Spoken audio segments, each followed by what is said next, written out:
May 1945, a repatriation center outside Frankfurt, Germany. The war was over. Men were moving through the center by the thousands. Former prisoners, liberated soldiers. Men who had been missing for months, sometimes years. The paperwork of war unwinding itself slowly, person by person. Sergeant Victor Hale was processing intake forms at Table 9. The man who sat down in front of him gave his name as Robert Callahan. 24 years old. Private First Class. 82nd Infantry. Hale typed the name into the processing register. The system flagged it immediately. He looked at the screen, looked at the man, looked back at the screen. Private First Class Robert Callahan, 82nd Infantry, had been officially declared killed in action. October 1943. France, 20 months ago. His file was closed. His effects had been returned to his family. His name was on a memorial, and he was sitting in front of Hale at Table 9, alive, asking to go home. Hale said, "Sir, I need you to wait here. Don't move." He went to find his commanding officer, and his commanding officer went to find the repatriation center commander. The repatriation center commander read the flagged file and said 3 words, and he said, "Get me Patton." Because there was a second problem. The man at Table 9 was not just alive when he should have been dead. He was alive because for 20 months he had been someone else entirely. This is what Patton found when he drove down the following morning. Before we continue, make sure you subscribe. We tell the World War II stories that show what survival really costs. Robert Callahan's real story began on October 14, 1943, in a field outside Lyon, France. His unit had been ambushed. In the chaos, he had been separated, wounded, and captured by a German patrol before his unit could regroup. His commanding officer, seeing his blood on the ground and no trace of him in the retreat, had filed the only reasonable report available. Missing, presumed killed. 3 weeks later, with no word of him anywhere, the presumed became official. His file was closed. The Army sent a letter to his mother in Columbus, Ohio. Dorothy Callahan, 56 years old. She had received the letter on a Tuesday afternoon in November 1943, standing at her kitchen table, and had not been the same since. She had a younger son, Eddie, 14 years old. She had her work at the textile mill. She had her church.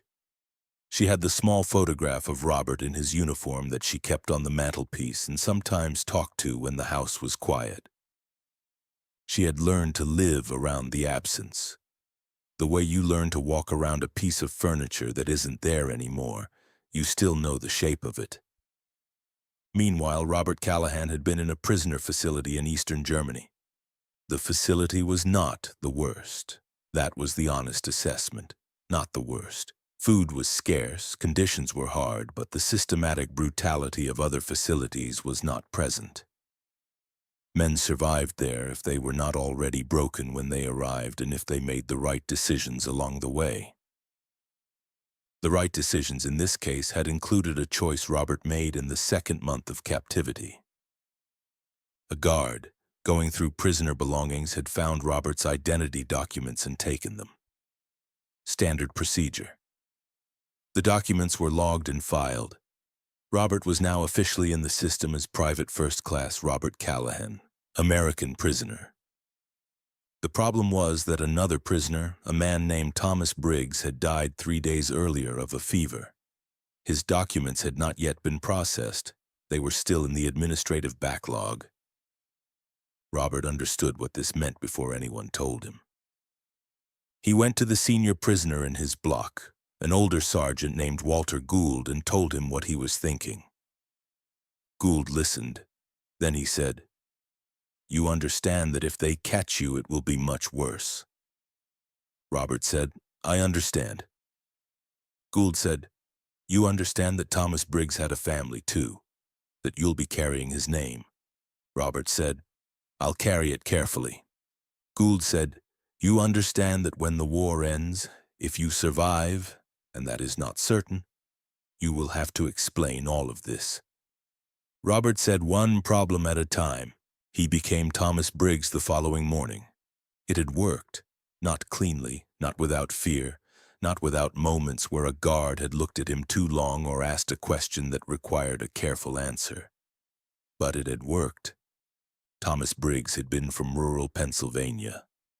Protestant, no living parents, an only child who had enlisted alone and whose absence, Robert had reasoned with terrible practicality, would be less actively noted than his own. He had spent 20 months learning to answer to a name that was not his, learning the details that any man should know about himself, hometown, childhood, small memories, but in another man's version. He had done this so thoroughly that when he sat down at table 9 and gave the name Robert Callahan, it had taken him a moment. He had paused. Hale had noticed the pause, had said, "Sir!" And Robert had said, "Robert Callahan. That's my name. I haven't used it in a while." That was what brought Patton down the following morning. Patton arrived at 0900. He read the file in the Repatriation Center commander's office. Then he went to the room where Robert was being held. Not in custody exactly, but not yet free to leave. And he sat down across from him. Robert looked at him. He was thin. He had the particular quality of men who had been surviving rather than living for a long time. Present, alert, stripped of anything unnecessary. Patton said, "Tell me what happened. From the beginning."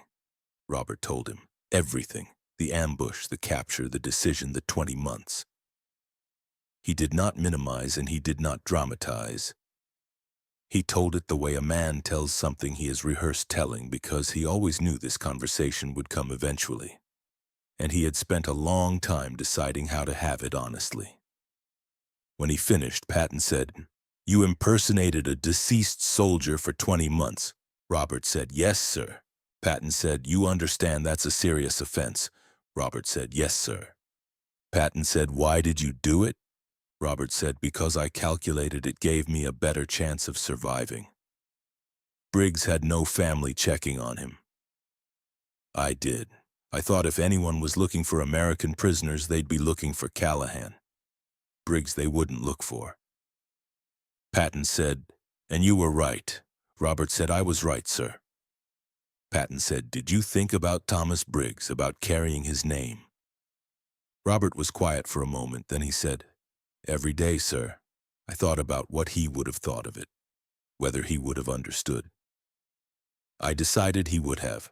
I don't know if I was right about that either." Patton said, "You have a mother in Columbus." Robert said, "Yes, sir, Dorothy Callahan." Patton said, "She was notified of your death in November 1943. Robert said, "Yes, sir. I know." Patton said, "She's been living with that for 20 months. Robert said nothing. His jaw tightened. Patton said, "How do you want to handle telling her?" Robert looked at him. The question was not what he had expected, and he said, "Sir?" Patton said, "You're going home. That's not in question. But there's a way to do this and a way to do this. Your mother has been grieving you for 20 months. The Army sent her a letter once telling you were dead. Someone is going to have to send her another letter now telling her you're not. I want to know if you have a preference about how that happens." Robert stared at him and he said, "I'd like to call her, sir, if that's possible. I'd like her to hear my voice before she reads anything. I don't want her to read a letter. She spent 20 months reading letters." Patton looked at him for a long moment. Then he turned to the Repatriation Center commander standing near the door. He said, "Get me a telephone line to Columbus, Ohio, today." The commander said, "Sir, the process for repatriated prisoners is—" Patton said, "I know what the process is. Get me the line." The call was placed that afternoon. Patton's staff located Dorothy Callahan's telephone number through the church directory. The Callahan family did not have a home telephone, but the church office did, and the pastor agreed to bring Dorothy there without telling her why. She arrived at the church office at 3 p.m. Columbus time, walking fast because she had been told it was urgent, and urgent meant things that had shaped the last 2 years of her life. The pastor told her there was a call for her, long distance, from Germany. She sat down. She picked up the receiver. She said, "Hello?" There was a pause on the line, the static of a transatlantic connection. Then, "Mom, it's Bobby." What happened in the next few minutes was not recorded in any official document. There was no one in the church office except Dorothy and the pastor stepped out because he understood that some moments belong only to the people in them. What is documented is this. Robert Callahan spoke to his mother for 11 minutes. At the end of the call, he told her he was coming home. She said she would be at the station. She was. The official processing of Robert Callahan's case took 3 weeks. The decision about the impersonation was reviewed at several levels of command before a final determination was made. Patton's recommendation was filed as part of the record. He wrote, "Private First Class Callahan made a calculated decision under conditions of extreme duress that preserved his life and harmed no one. The identity he assumed belonged to a man with no living family. His use of it did not deprive anyone of notification or closure. His deception was directed entirely at an enemy power and was, in my assessment, an act of survival rather than fraud." He wrote, "I recommend no punitive action. The man survived. That was the objective. The recommendation was accepted. Robert Callahan was discharged with full honors in June 1945. He went home to Columbus. Dorothy was on the platform when the train arrived, as she had promised. She saw him through the window before he saw her.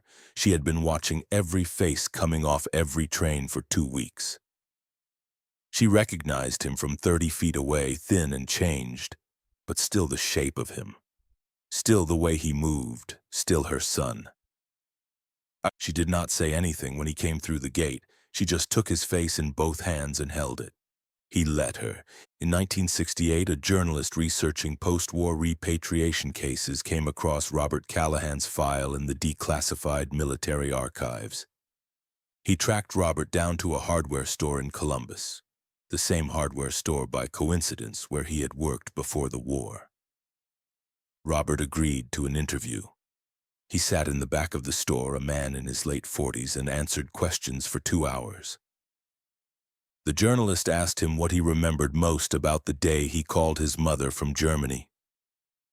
Robert said, "Her voice when she heard mine. She didn't say anything for a moment. She just made a sound. I don't know how to describe it. It wasn't a word.